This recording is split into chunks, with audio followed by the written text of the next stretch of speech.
Genesis chapter 32. Jacob went on his way, and the angels of God met him. When he saw them, Jacob said, "This is God's army." He called the name of that place Mahanaim. Jacob sent messengers in front of him to Esau, his brother, to the land of Seir, the field of Edom. He commanded them, saying, "This is what you shall tell my lord Esau. This is what your servant Jacob says. I have lived as a foreigner with Laban, and stayed until now. I have cattle, donkeys, flocks, male servants, and female servants. I have sent to tell my lord, that I may find favor in your sight." The messengers returned to Jacob, saying, "We came to your brother Esau. He is coming to meet you, and 400 men are with him." Then Jacob was greatly afraid and was distressed. He divided the people who were with him, along with the flocks, the herds, and the camels, into 2 companies. He said, "If Esau comes to the one company and strikes it, then the company which is left will escape." Jacob said, "God of my father Abraham, and God of my father Isaac, Yahweh, who said to me, 'Return to your country and to your relatives, and I will do you good.' I am not worthy of the least of all the loving kindnesses and of all the truth which you have shown to your servant. For with just my staff I crossed over this Jordan, and now I have become 2 companies. Please deliver me from the hand of my brother, from the hand of Esau, for I fear him, lest he come and strike me and the mothers with the children.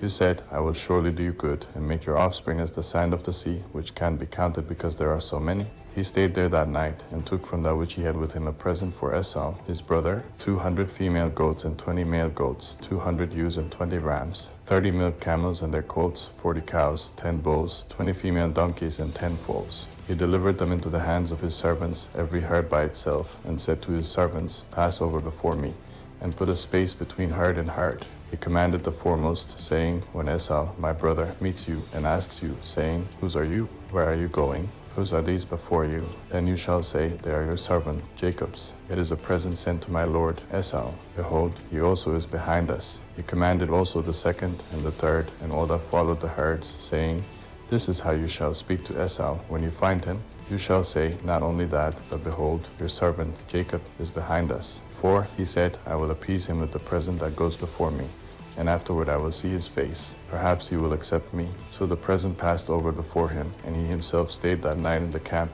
He rose up that night, and took his 2 wives, and his 2 servants, and his 11 sons, and crossed over the ford of the Jabbok. He took them, and sent them over the stream, and sent over that which he had. Jacob was left alone, and wrestled with a man there until the breaking of the day. When he saw that he didn't prevail against him, the man touched the hollow of his thigh, and the hollow of Jacob's thigh was strained as he wrestled. The man said, "Let me go, for the day breaks." Jacob said, "I won't let you go unless you bless me." He said to him, "What is your name?" He said, "Jacob." He said, "Your name will no longer be called Jacob, but Israel, for you have fought with God and with men, and have prevailed." Jacob asked him, "Please tell me your name." He said, "Why is it that you ask what my name is?" So he blessed him there. Jacob called the name of the place Peniel, for he said, "I have seen God face to face, and my life is preserved." The sun rose on him as he passed over Peniel, and he limped because of his thigh. Therefore the children of Israel don't eat the sinew of the hip, which is on the hollow of the thigh, to this day, because he touched the hollow of Jacob's thigh and the sinew of the hip.